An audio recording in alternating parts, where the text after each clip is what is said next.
All right mga kababayan. Ito po muli si Simple Talkies. No, nangihiram lang po tayo ng airtime kay Pidol Birador. No, kamusta po kayong lahat? At eto na naman po tayo mga kababayan, no. Tayo ay muling magbibigay ng ating maiksing opinyon at reaksyon diyan sa mga kaganapan sa political arena, no? Ang magulong mundo ng politika. Dapat ang politika mostly ang iyong sasambitin diyan ay seryoso.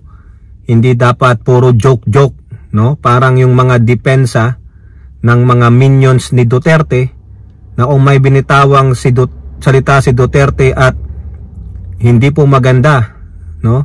Ang idinulot nun, ang sasabihin nila joke. O di ba dapat hindi naging politiko si Duterte.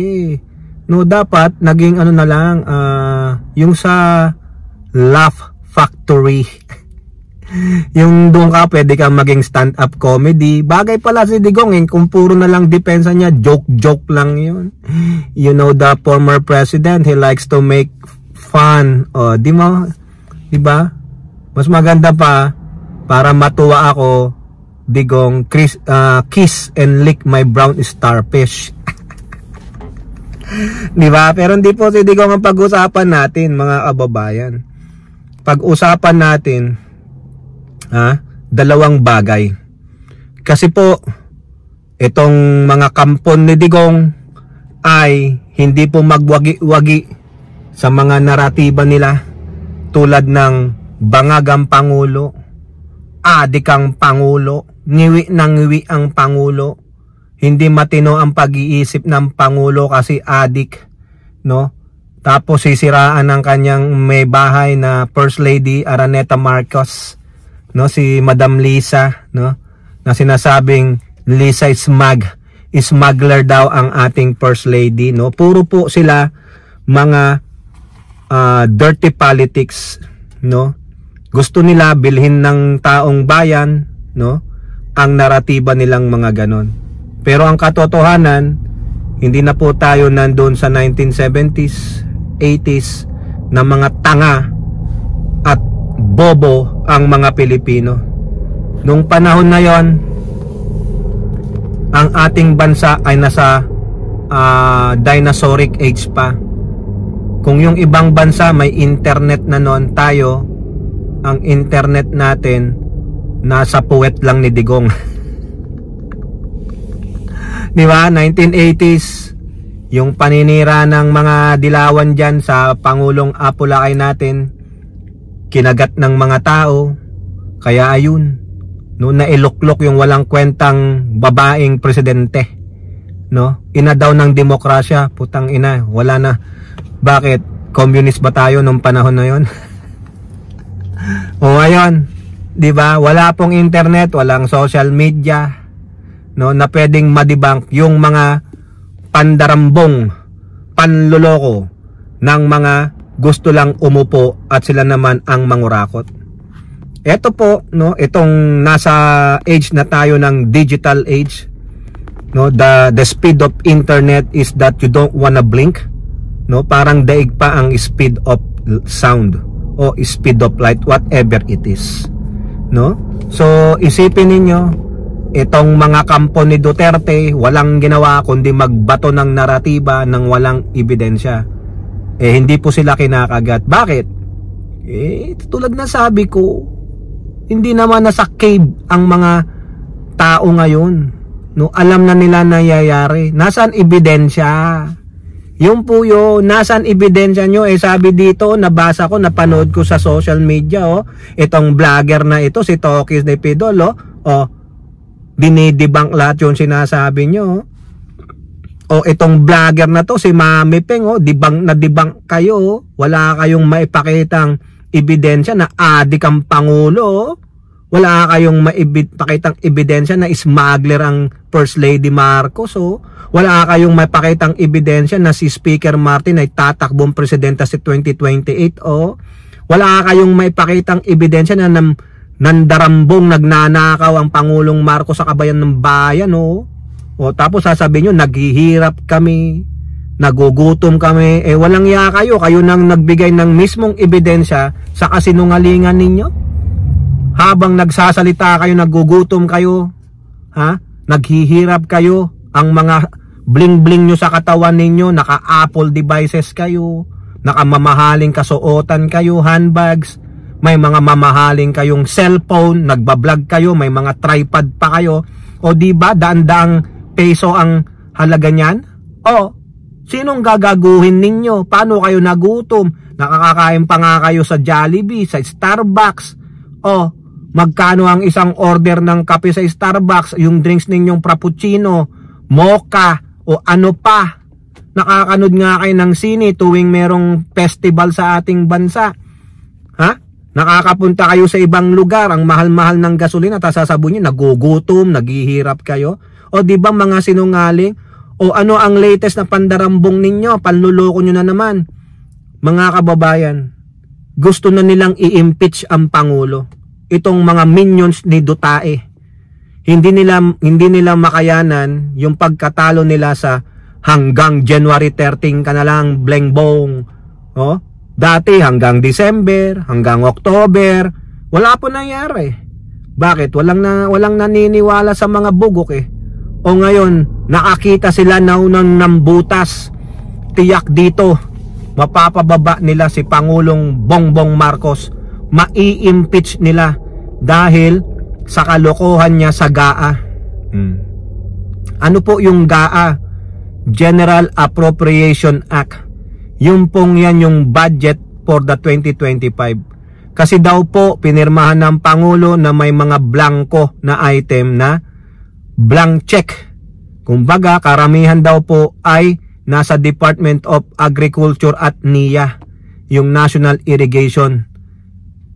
Hinahamon po sila ng Pangulo. Hanapin nyo sa GAA kung merong blanco na entry doon.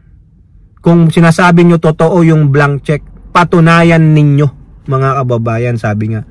Patunayan ninyo na kasalanan ng Pangulong Bongbong Marcos yan. Di ba? Kasi daw po, sinasabi nung kampo nila, nandun sa FB page mga kababayan, na i-impeach daw nila ang Pangulo using the Article 11, Section 2, Betrayal of Public Trust, graft and corruption, at kung ano pa yung mga article of impeachment na nakalagay sa Article 11 Section 2 ng provision ng 1987 Constitution.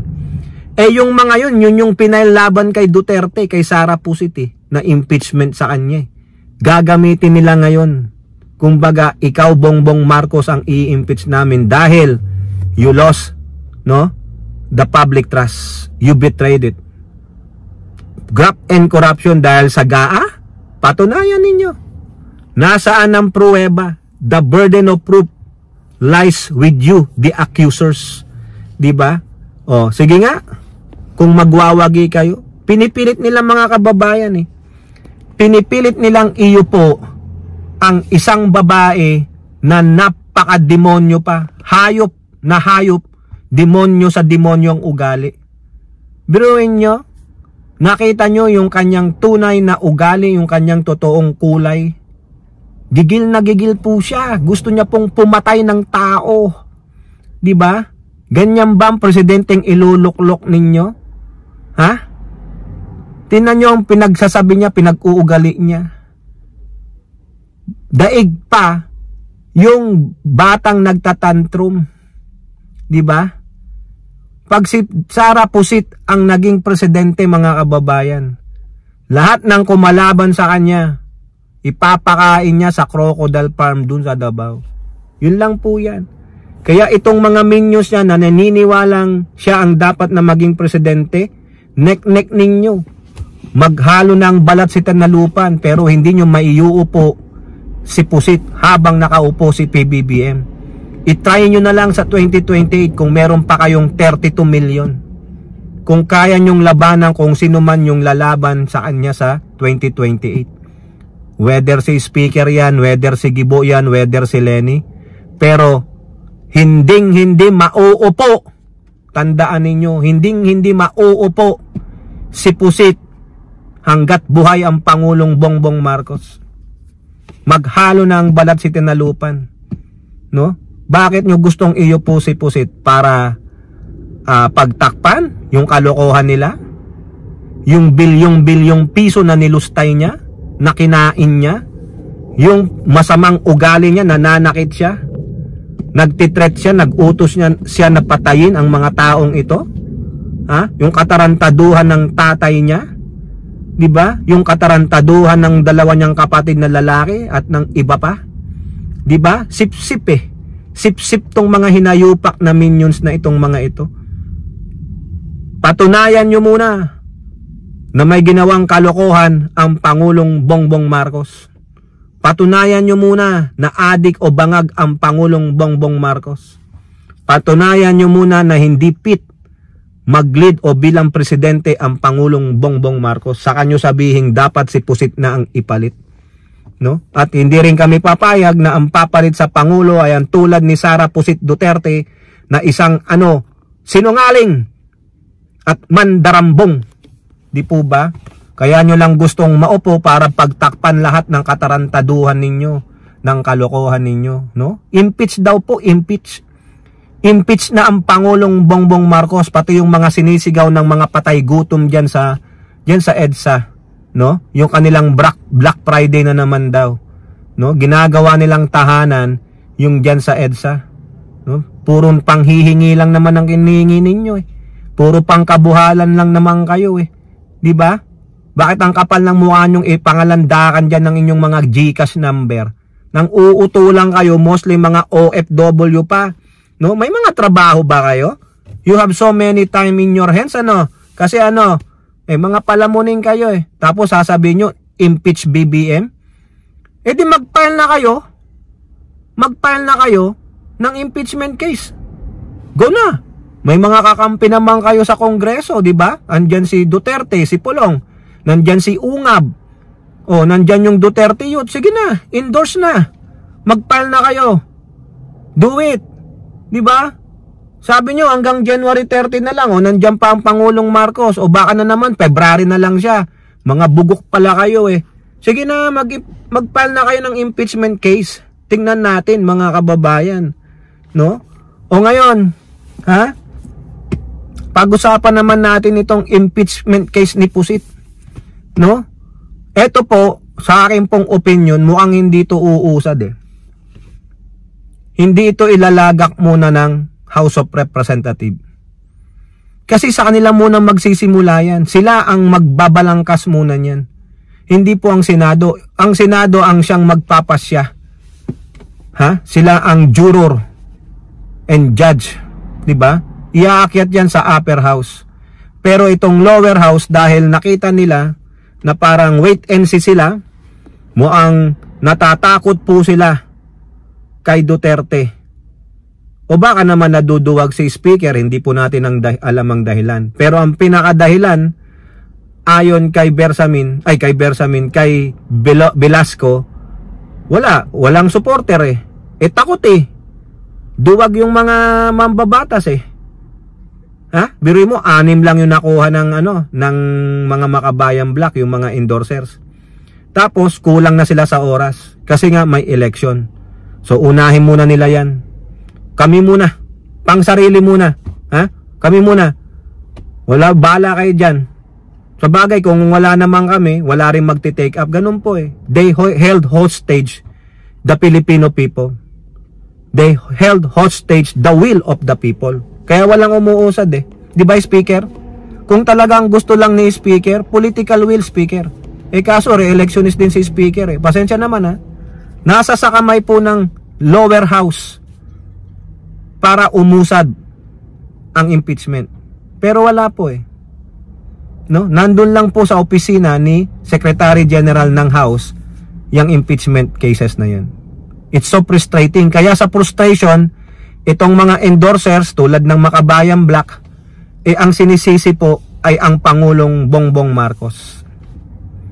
Sa tingin ko mga kababayan, kung hindi lang si Sara Pusit ang Vice Presidente, malamang pinailan na rin ng impeachment case si Pangulong Bongbong Marcos. Violation of the Constitution. no? Betrayal of public trust, saka nakikialam siya sa affairs ng legislative. Bakit? Ayan po sinabi ng Makabayan Black eh. President Marcos is the one blocking or hindering the impeachment case of Sara Pusit Duterte. Kasi nga sa binitawan niyang salita. At ayan po ang ginagamit ng ilang mga mambabatas para hindi po makialam sa impeachment cases na nilalakad labang kay Pusit. Kasi ang sabi ng Pangulo, wag nyo nang i-impeach yan, hindi naman yan siya mahalaga sa mga gawain natin. O yan ang ginagamit nila. Sabi ng Makabayan Black, nagsalita ka kasi, ikaw ang promotor kumbaga. Ikaw nagpasimuno ito, kasalanan mo ito kaya hindi umuusad ang impeachment case because binigyan mo ng bala o armas itong mga ibang kasamahan nila sa Kongreso para sabihin na ayaw ng Pangulo inimpluwensyahan kami ng Pangulo, di ba? O ngayon, may paglilinaw diyan si Bersamin mga kababayan. Sabi ni Bersamin, in defense of the President, hindi binablock ng Malacanang ang impeachment case. Kung ano man po yung nasabi ng Pangulo ayon kay Bersamin sa aking pagkakaintindi, it's just stating his opinion. Kasi sa kanyang opinion, mahabang proseso ang impeachment dahil naranasan niya sa Senado ang pag-impeachment tulad nung kay CJ Corona. Di ba? Mahaba yan, matrabaho. Ang gusto ng Pangulo, unahin muna natin ang trabaho ninyo. Mas marami tayong trabaho na papakinabangan dapat ng taong bayan kaysa kay Pusit, mag-concentrate tayo. Pero yan po ay opinion. It's not a dictate. It's not an order. It's not na yung I am hindering or blocking and undermining the authority or the mandate of the Congress. Remember, they are three separate branch of government. They have their own separate powers and mandate. Pero on top of that, it's still the President. Kasi siya ang executive decisioner dyan Di po ba? Pero the President, hindi pwede niyang saklawan ang Kongreso at ang judiciary. Opinion lang po yun ng Pangulo, sabi ni Bersamin. But it's still the Congress has the decision, has the mandate to do it. Kaya Makabayan Black, wag niyong sisihin ng Pangulo sa hindi pag-usad ng impeachment kay Sara Pusit. Ako gusto ko pong umusad. Gusto kong malaman ng katotohanan. Gusto kong ma-impeach si Sara Duterte because she is unfit. She is not yung sabi natin hindi siya nararapat na maging isang vice presidente. Hindi siya nararapat para sa executive department, mga kababayan. Uy, no. 'Di ba? Hindi pwede yung ganong mga pag-uugali niya. Hindi stateman yung ginawa niya. Hindi katanggap-tanggap, mga kababayan. Kaya Makabayan Black, wag niyong sisihin ang pagiging inutil nyo din sa pagkalap, sa paghihikayat sa mga kapwa ninyo mambabatas na suportahan yung impeachment cases na pinail o in-endorse ninyo dyan sa Kongreso. Huwag nyong isisi sa Pangulo. Ang Pangulo ay nagbigay lang ng opinion, but it's up to the Congress. It's their mandate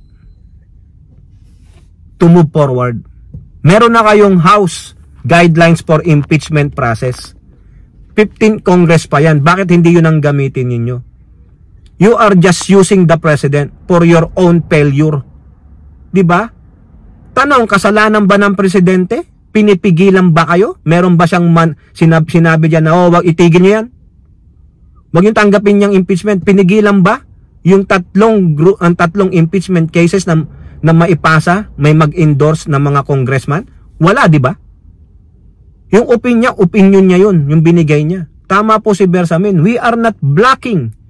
We are not hindering the impeachment case o cases to your VP Sara Duterte. It is just the opinion of the President kasi mas may mahalaga pang bagay na dapat gawin ng Kongreso. Now, kayo dyan, no? Sa Kongreso, it's your mandate. Do your freaking mandate. Huwag nyong isisi sa Pangulo. At the same time, kung gusto nyong gawin yan sa new Congress, so be it. Hindi pa naman nullified yan eh. Wala naman time frame yan, di ba? Meron bang nakalagay na time frame sa